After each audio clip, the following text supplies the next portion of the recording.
She's all right when you get to know her.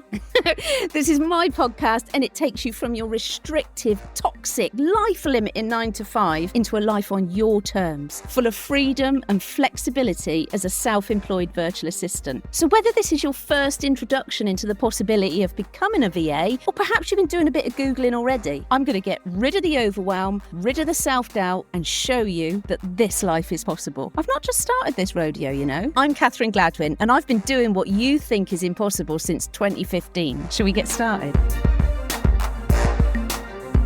So I know that this episode is going to be so popular because we're tackling a question over 50% of aspiring and new VAs have: how to juggle being a virtual assistant with children. Now, even if you haven't got children, I do recommend you listen, because things do happen in our lives. You know, parents get ill, or, you know, we get ill, and it's still about juggling something that is a nuisance, basically.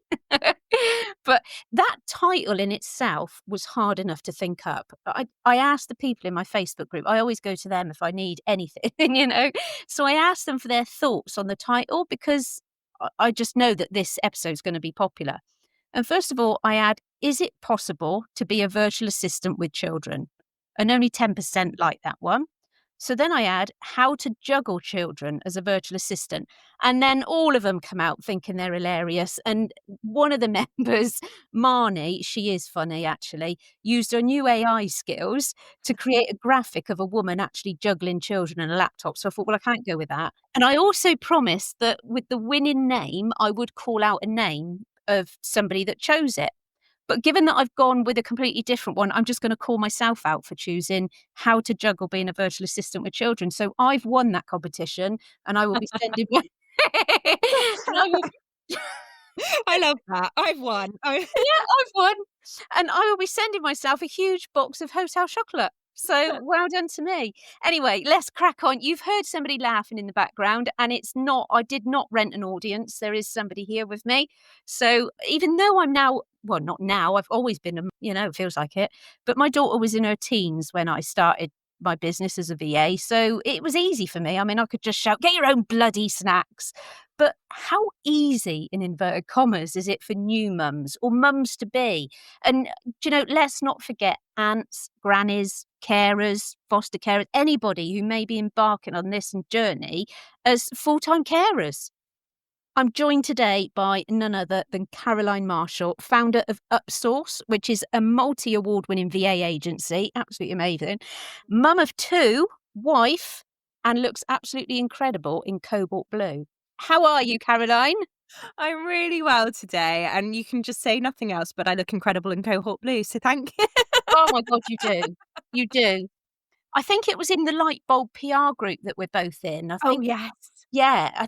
Do you know? No, it wasn't. We were in an article together, weren't we? We were! I forgot about that. That was years ago, wasn't it? Yeah, they put you in cobalt blue, I think. They put me in blue. It's clearly my colour, isn't it? Yeah, Yeah. I really tried to keep that outfit, Catherine, but they weren't having it.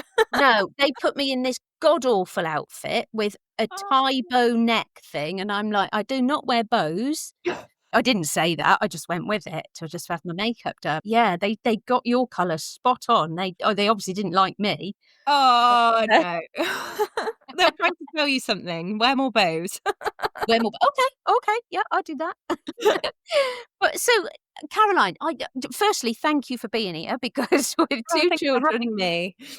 it's a pleasure. When you said yes straight away, I was like, brilliant, let's get her booked in now. So I just wanted to start from the beginning, if that's okay. So I've been doing my research, and hopefully I remember this right, but you returned to your employed role 8 weeks postpartum after your first baby. Yeah. And then you go on from that. And then it went downhill from there. No, it went downhill the minute I got pregnant, in all honesty. Not my babies. Sorry, I should really rephrase that. I love my babies. Well, there's honesty for you. They're not so much babies, still little, but not babies. But no, I like to say I got pregnant untimed, not unplanned. So I managed to get pregnant about a year earlier than I'd planned to. And so it meant I was 4 months postpartum when I got married. But it also meant I'd just been promoted in a virtual assistant agency, actually. I started there as a VA, then helped them build, went really client side. Turned out, had a knack with the clients. I really enjoyed things like geeky things like client onboarding and offboarding.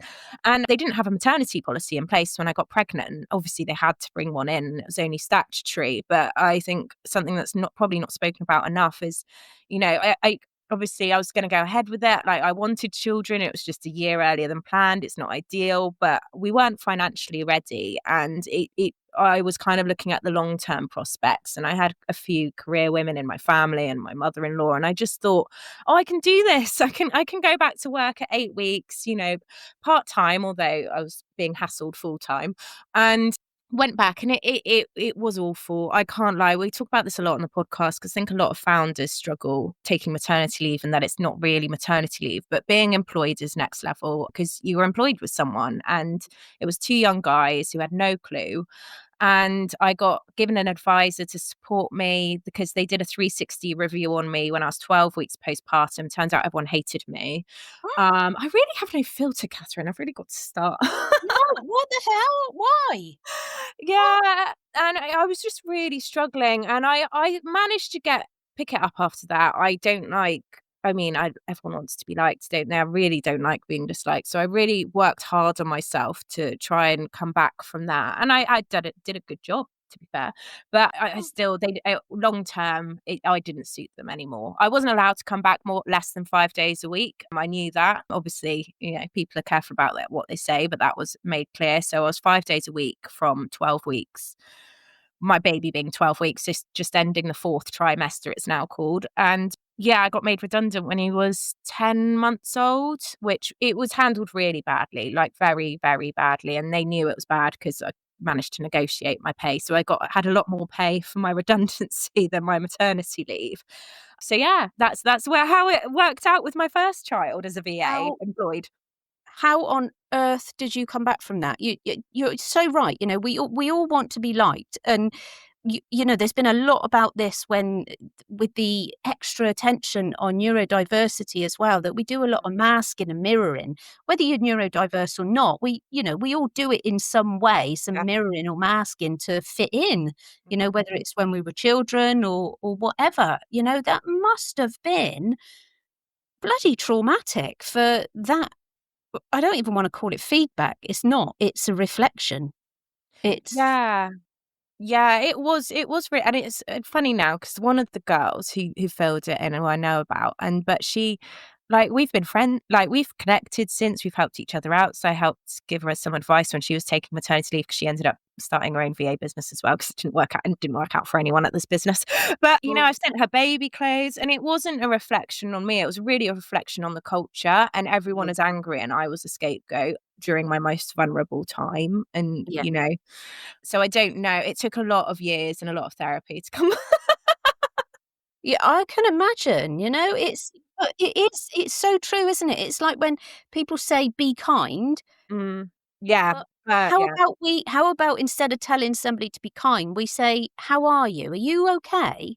Because there's sometimes a reason why they're being unkind to you, or and as in the case with this woman, it wasn't naturally her. Like you say, your acquaintances now, you've done wonderful things for her. It was more a reflection on how she felt, how shit she felt. So yeah, and we all were in this environment, and that's the thing. And that never should have happened, basically. And that's one of the reasons I think we could negotiate maternity pay and stuff. And I didn't sign an NDA, so I can talk about this stuff. Yep. But it's good. I think that was truly rock bottom, let's say, in that particular season. I've had several, let's say. I think you only manage to go on and achieve great things by going through rock bottom and really learning about yourself, because oh my god, yeah, perfect, but learning about yourself, learning about how others, environments, and about changes. At the end of the day, like I said, with neurodiversity, it's the same when you have a baby, your brain changes. So yeah, I'm all about shouting this awareness and supporting others now, because I don't think that was okay. absolutely. We joke about it. Oh, my hormones are all over the place, but those hormones play a massive role in functioning day to day. Mm. And also the bit that you said about, I can't recall it verbatim, but basically when something bad happens, often something good comes out of it. And I think Mm. that's something you learn when you get a bit older. What do you think? 30s? Something like that? Yeah, I think your 30s, because I was just turned 30 at this point, and I think I've learned. I mean, it's also I do human design. I love human design. It's also part of my human design markup that I learn all my lessons until I get to 30, and then my 30s is where I've I do a lot better because I've learned the lessons. Yeah. And I do think your 30s, especially if that's where your parenting era comes in and stuff. You just start to be like, okay, right. I can get my shit together as long as I work on myself a bit and get given that time and space, which I think that's the hard part about motherhood. You're not in those early years. Yeah, and I think the 20s, a lot of it can be, real deep anxiety and, Mhm. you know, critiquing yourself and wondering who you are because you've not sometimes a lot of people have, but some people haven't quite realized that they can cope with things. They fear that they've not got the coping skills. They want a crystal ball and they don't realize how bloody brilliant they are. And I think Yeah. once you've been through then something, really stressful, really quite traumatic, you then realize, do you know what? I dealt with that brilliantly and look at me now. Yeah. And so, God knows where you were then. I mean, you very openly said that baby came along a year before you'd planned financially. So even though you had redundancy, what happened? What was that transition from see you later, packet of money in your back pocket and Oh, I wish it was a packet. I think we could call it a small envelope because my husband has been made redundant twice. He's in the tech world, so it's quite, common, and he's yeah. had very nice packets. So what I had kept me ticking along for 3 months to find my next move. And actually, I said this to someone the other day on a podcast, was that I went into knee-jerk mode. Oh, I'm going to have to take my kid out of nursery, which you start to feel like because it's their environment, you start worrying about changing their routine. When you're a mum, it's not about you anymore. It's about the family and for me, I was like, and my husband was like, no, let's not knee-jerk reaction. We don't need to remove him from anything straight away. And I ended up going to work at a friend's family business. I think it's so funny, like weeks after when I was still like talking about what to do, my dad was like, oh, you could start your own VA business. I was like, nope, never doing that, never going back to this industry, not for me. He was like, okay, that's a no. And so I went to go work for a friend's family business, and looking back, it wasn't the right fit, but in my head, I was like, look, I tried to be a career woman. I'm saying that you can't see me, but with like what those things, bunny ears called. Like I tried to do that. It didn't work out. I think I'd made all the wrong choices for my child. I think I'd failed motherhood, not just failed my career. And I was like, okay, fine. I'll just go work somewhere 4 days a week, have Fridays with my little boy and just keep up my skills. And they really wanted me because they really needed admin help and they'd never got it right in their business. It was like an old family business. And culturally, it just wasn't the right fit. And I kind of knew that, but ignored it. But then when COVID happened, they were in person and they're not in modern businesses. I've worked in comms before. They'll be like, look, no one knew what was happening in COVID. And in bigger businesses, they'll be like, okay, we don't know what's happening. Please bear with us. We're just going to try and support you.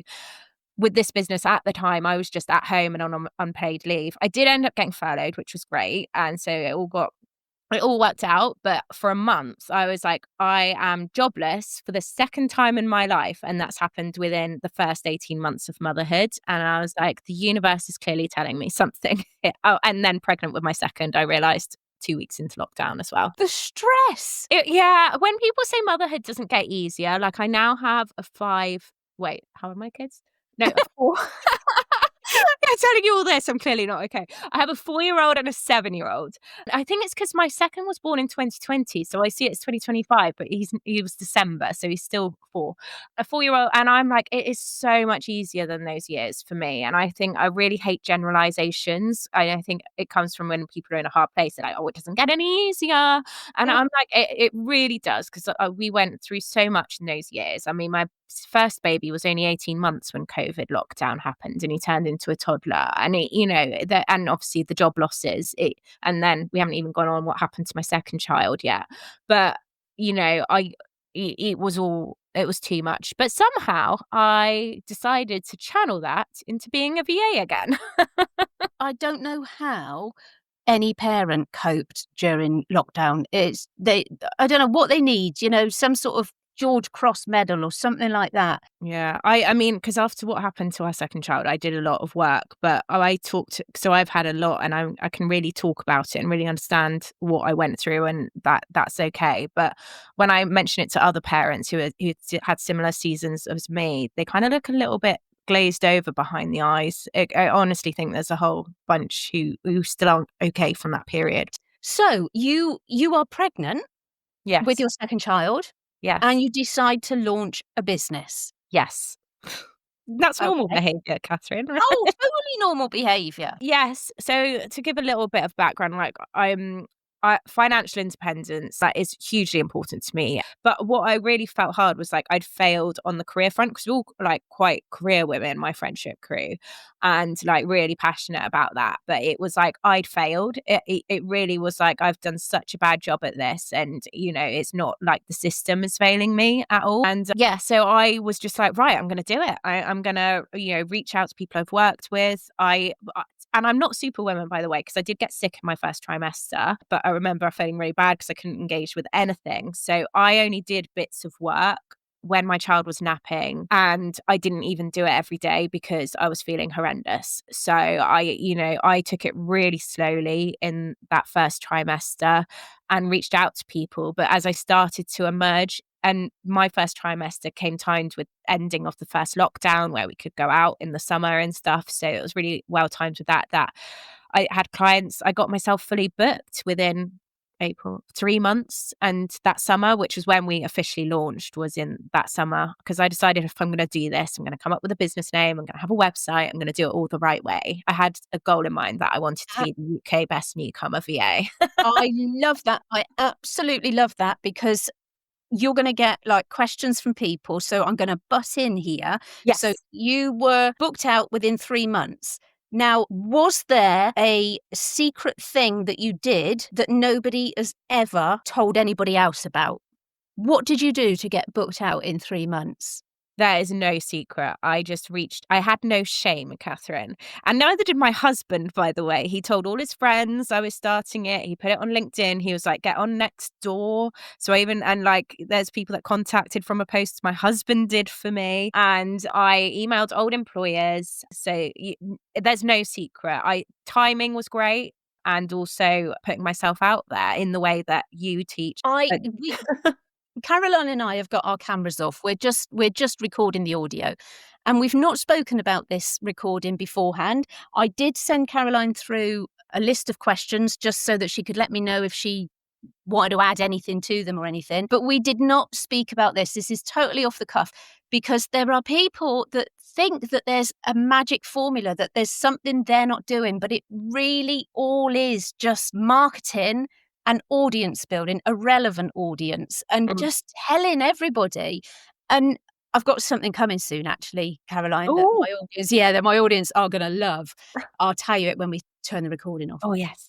And Caroline also said she got a website. You need a website. You absolutely need a website. Unless you've got like an influencer as your first client that can tell all of their thousands of followers about you, you need a website, because it allows people to get to know, like, and trust you. That it's a massive element. So I am smiling from ear to ear that we got that question, because I know that people will be like, oh, 3 months. She must know something nobody else does. No, no, and I didn't do the website myself, so I outsourced things. I didn't invest much. I probably invested, it was less than £1,000, to be transparent, in setting up my business, but contracts, because they're important, obviously, and website. But I didn't build my website because, I just, no first trimester woman has time for that. Respect if you do.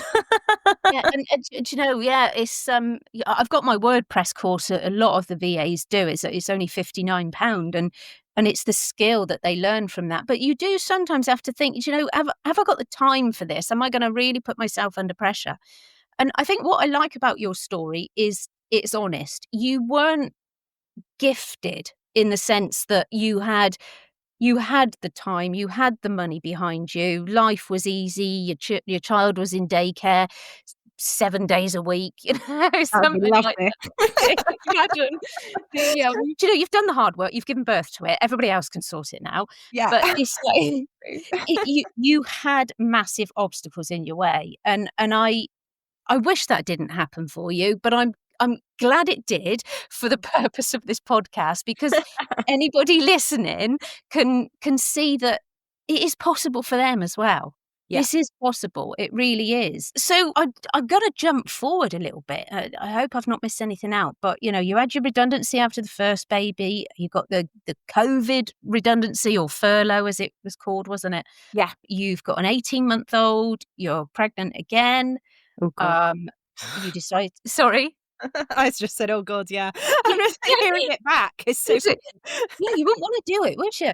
So then you set up your own business. I mean, you didn't need the childcare, or you couldn't utilize it because it was lockdown. But childcare in the UK is the second most expensive in the world. Mm. And so this was in 2020. You started your business, Yeah. and then come 2023, Caroline then becomes an agency, and with a team of 30. Yeah. 30. Yeah. The growth was quite insane into 2022. Yeah. And have you still got 30 now? I've got 36 now. Right, so I'm not ever having anybody say, "Oh, it's getting really difficult to get clients," because it's not. It's absolutely not. So, right, you are amazing, absolutely amazing. I wish we'd become acquaintances before. I I really do. know. We should. Just Yeah, my bad. No, you just get all stuck in your own business, don't you? And you know, Yeah. you forget to do things. Right, so I've already mentioned my Facebook group, and I know you're in there as well, Caroline. And they're just a really lovely lot. And my rockers as well that look after it with me are brilliant. So I asked my Facebook group for questions to ask you. That's so good. I love it. Yeah. And I just thought, I can ask questions, but my daughter's like 27 now, and I don't know what's going on in the world with children, really. So I've got a few questions from the people in the Facebook group, and the first one is Kim. And the question is, I'm a stay-at-home mum to a 19-month-old, currently trying to get my business up and running. I started it a few weeks ago properly. I would like to know how Caroline managed to balance the childcare with starting the business. I try to work when my baby naps and in evenings, but I find it hard to get quality time in. Sometimes I just get stuck in and suddenly have to go to her after a nap, which is hard. So, have you got any ideas? Well, firstly, I want to say well done, Kim, for starting up your business. And, that's fantastic. Very, very exciting. And also asking the question, because I think that's really brave, isn't it, Catherine? Oh, absolutely. But you're a stay-at-home mum. So I like to make this clear. That's your job.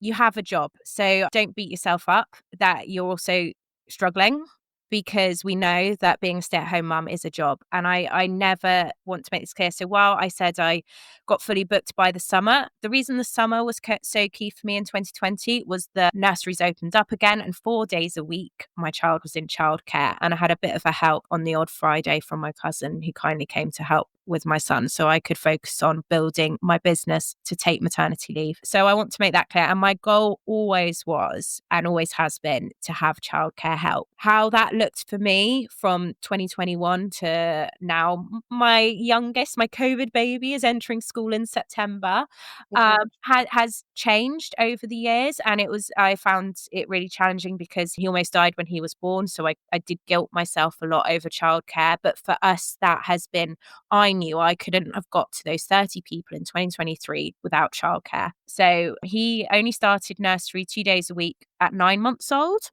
Before then, I had a bit of family help, not much. I've only got my mum, and she couldn't cope with both both the boys. It's just that they were very hard work. But I'd use the David Lloyd. I always shout out about David Lloyd, Catherine, because I hope you listen to my podcast. But there's a creche there where I'd get 2 hours of work nailed. Like sometimes during maternity leave, I used my kit days strategically. But I have built up from 2021, slowly built up from those 2 days. He end of last year went to preschool where he was 5 days in school hours. So I want to say, like, don't beat yourself up. You've got to look after yourself. 19 months old are crazy. They're entering the toddler years. My second didn't do naps in a cot. I just had to admit defeat and walk him everywhere. And, you're doing the best you can. And I think for me, I would have a plan for childcare. What income do you need to earn in order to get those 2 days or mornings or a child mind, whatever that looks like for you, or 3 hours, because I know there's a lot more 3 hours now than when I had my kids. But I know it's not perfect. But I am a believer. Work is work and childcare is work, and trying to do jobs at the same time is setting yourself up for failure. Another thing once that somebody said that they were lucky enough to have this available to them, but they'd found another mum at a mother and toddler group that also had her own business, and they did a couple of hours a week where they'd swap, they'd have each other's child so that... That's brilliant. That's hard to do because you've got to find somebody in business that that is able to do that. But I thought that was a blooming good idea. That's a fantastic idea. Go on Facebook groups and find your person. That maybe Kim needs to set up a group like that and do an intro fee. Yeah.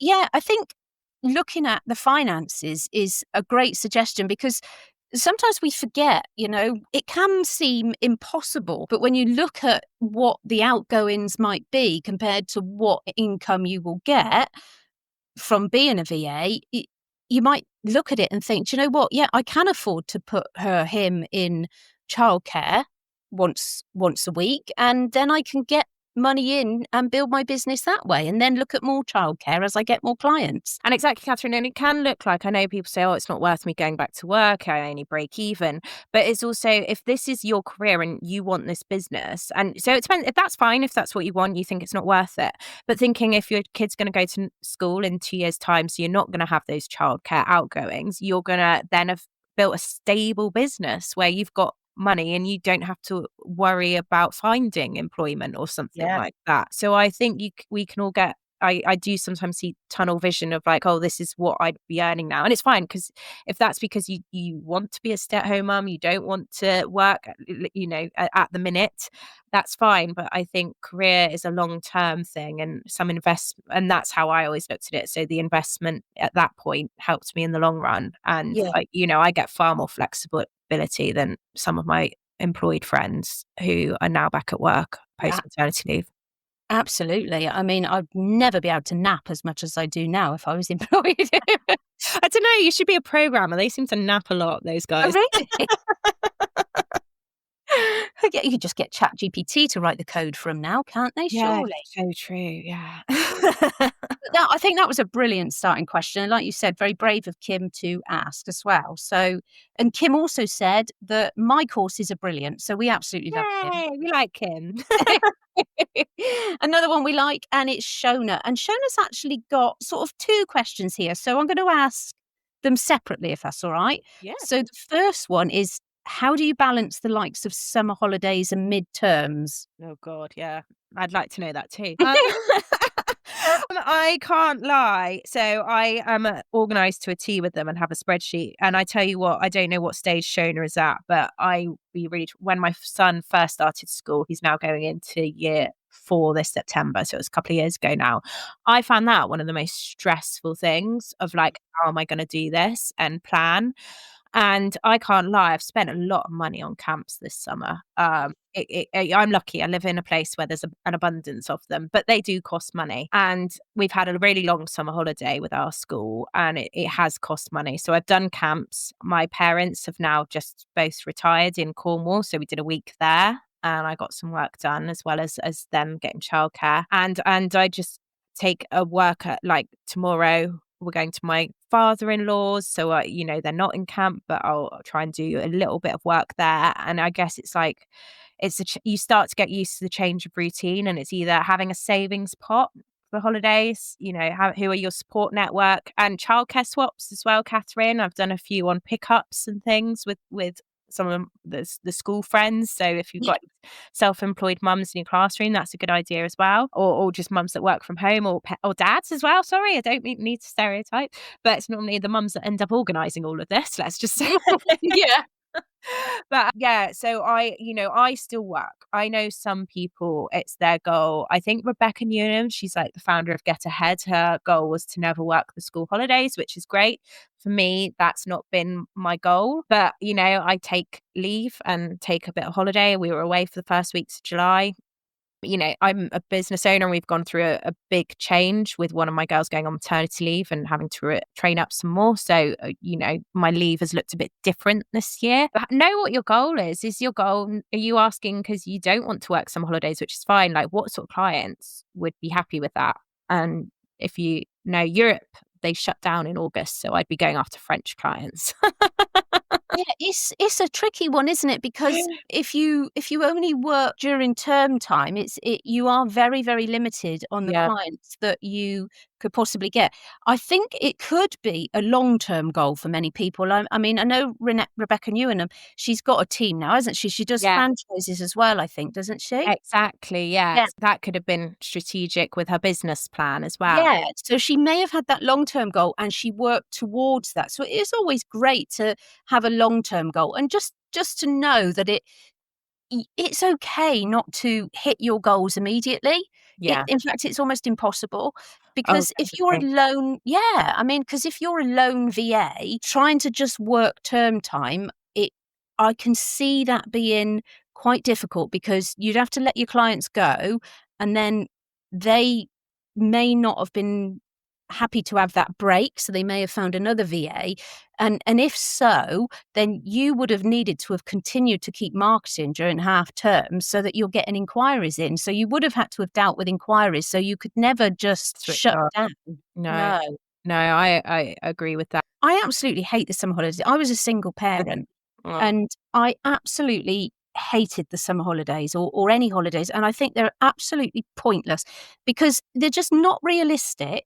To like that transition from college or from uni to work is horrific. Because first of all, it's the hours. The hours are completely different to whatever uni or college or school was, and then you're like 2/3 of your holiday allowance has been taken away as well, because you're given like 4 days holiday and 4 weeks holiday and 8 bank holidays if you're lucky.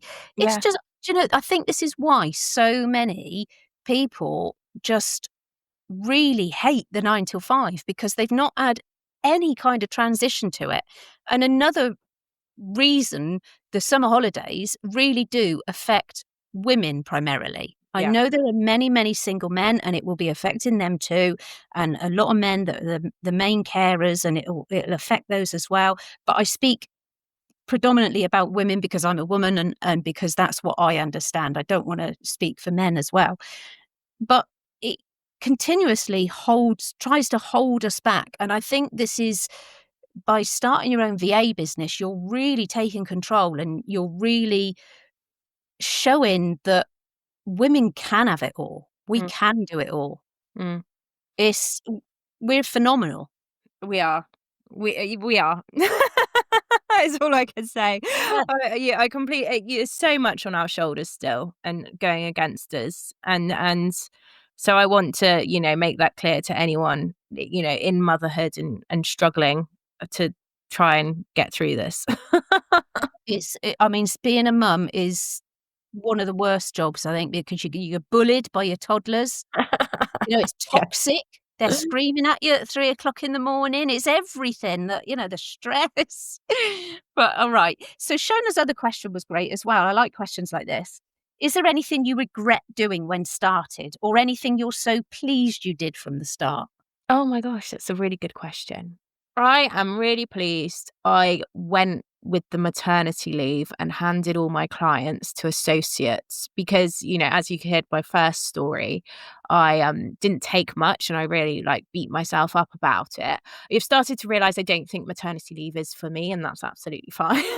But my second, we ended up in a neonatal intensive care away from home with a baby who almost died. And so I'm I don't like to say this to scare anyone because it's rare what happened to him, but you'll never regret planning for something. And also when I loved the newborn stage with my first, so I was also rare in that. I was very switched off from the world because I was just obsessed with him. And I think either way that it's a good plan to be switched off. And my husband messaged Sue, my wonderful community manager, and the contact, and was like, Caroline's not going to be around. And so I'm really proud of myself for doing that. And then for, giving myself, I just would have switched off anyway, when you're in that moment you are. So I'm really proud of me for making the right decision and not trying to work.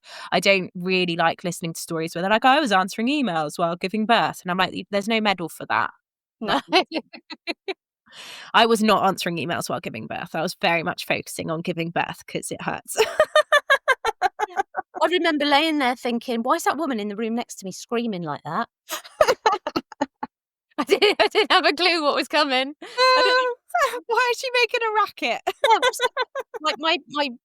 Her father, my daughter's father, wouldn't let me go to the NCT classes, so I had no idea what was coming. I just thought and that was it. But bless you. So we've done 40 minutes already, Caroline. Have you got time for... I do.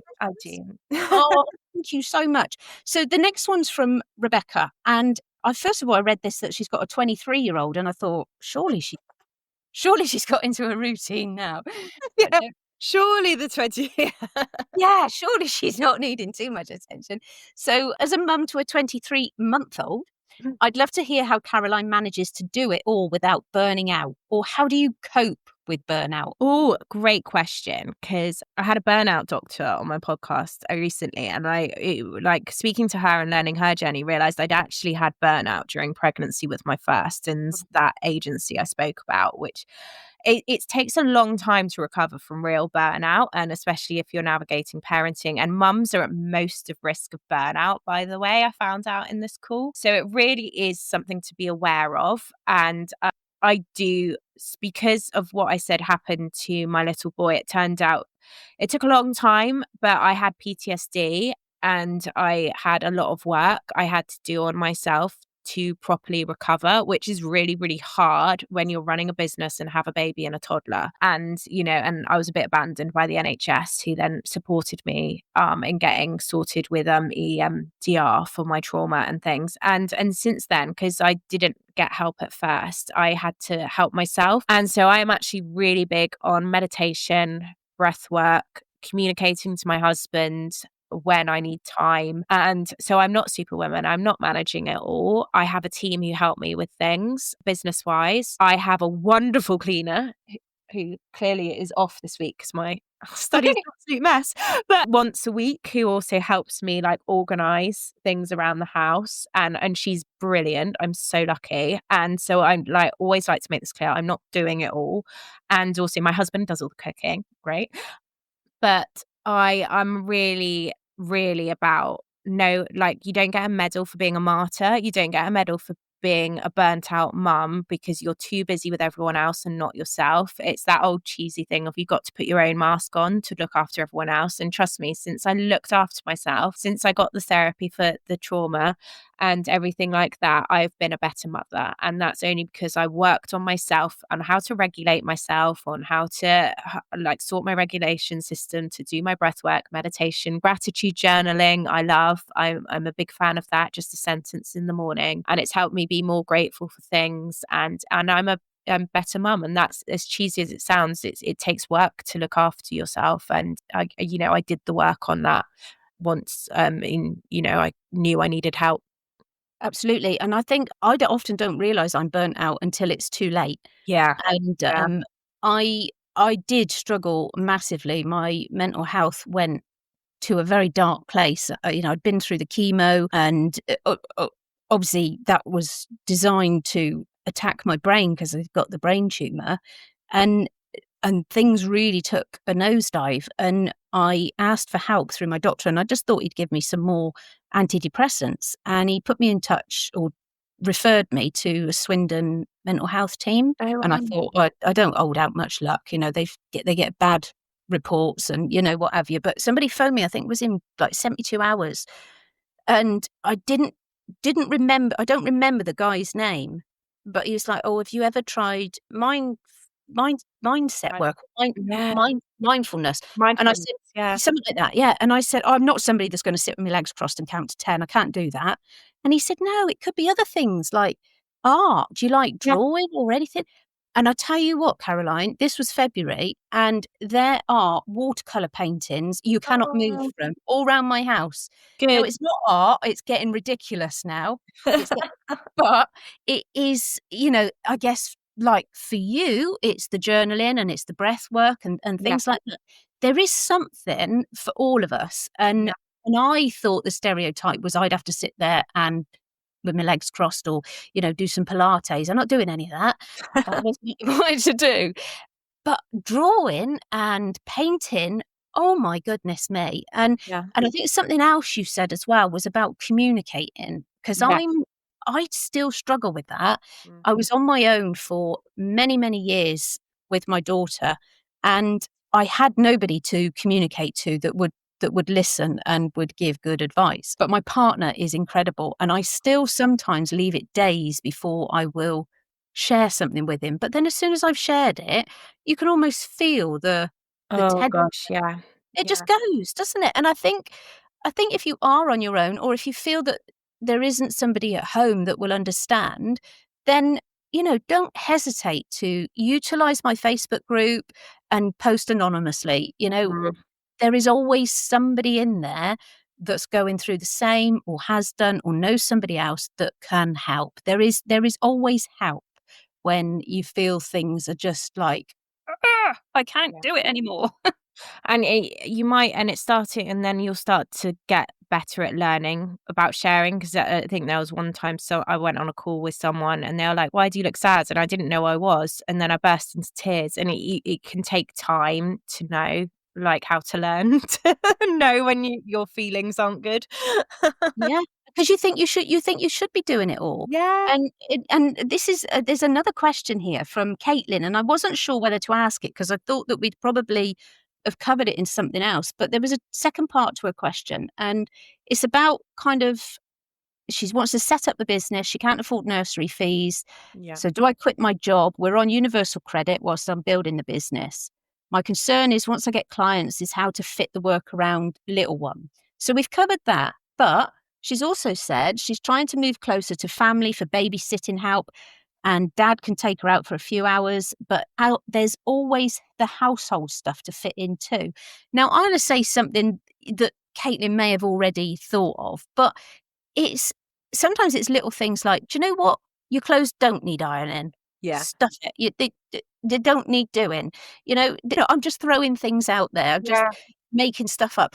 Does the house need cleaning every week, or could it go fortnightly? I only have my cleaner here once a month Yeah. because it's just too much for me to cope with somebody being coming in every week. And I don't care anymore. I can see the dust, I don't care. Yeah. Does it, let things go? I think we sometimes, when we've got a child as well, we want the house to be perfect for them. Yeah, I don't think Instagram helps with this. And actually, I was thinking about this yesterday because the house is a right tip right now. But, I was just getting on with it. But I was thinking about when I had my first, it's really weird you bring this up. I really was thinking about this yesterday. When I had my first baby, I remember sat there stressing because I wanted the dishwasher unloading before my husband got home and my mum wasn't doing it. And I was like, if I could see my house now.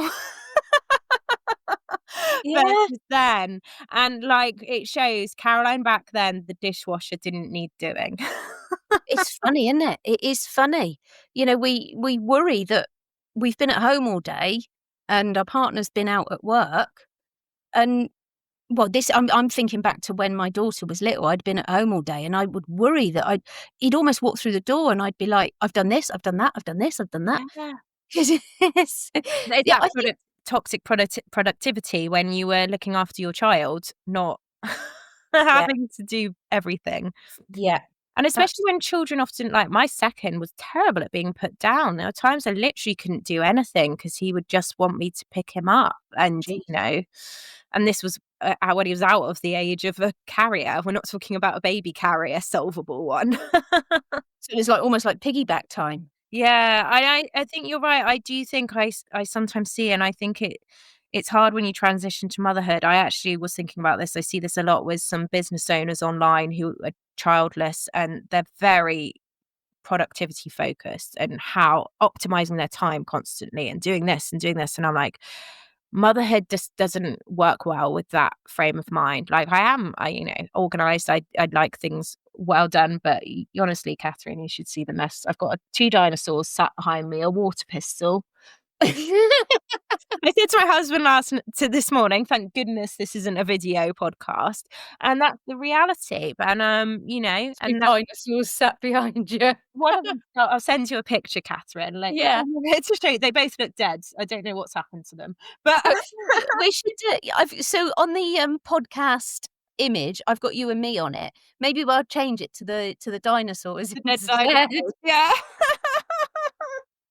You should. So that's the reality. It's like, I've kindly been invited on a podcast. That's more important for me than tidying up the dead dinosaurs. Love it. I absolutely love it. I that's all the questions from the Facebook group, but I had one question myself, if you don't mind. Oh. So all my life, people that have only just met me, or even people that have known me for a little while, call me Caroline. Do you get called Catherine? Very occasionally. No, when you get called Caroline, you get called Carol. And that annoys me because it's a completely different name. Completely different name. Thank Some you. people, sometimes I get DMs on LinkedIn. That's Hi, so Kath. cool. Kath. Oh, Kath. Yeah. Hello? When did we become best mates? Literally just connected, and no, I don't want your aloe vera juice. That's so good. No, that's so funny. I didn't know that. I need to. My cousin's called Catherine. I need to ask, but she's a Katie, so she does do that. Oh no! See, I've always had it. I don't go to my hairdresser that I'm going to refer to in a minute anymore because she works from home and I can't get there. But I'd been going to her for years. I'd walk in, hi Caroline, and she'd go, oh no, it's Catherine. Hi Catherine. Like they're very different names, aren't they? Yeah, funny. Absolutely funny. That's so funny. But it's funny, I've not really experienced that the other way around. No. Yeah.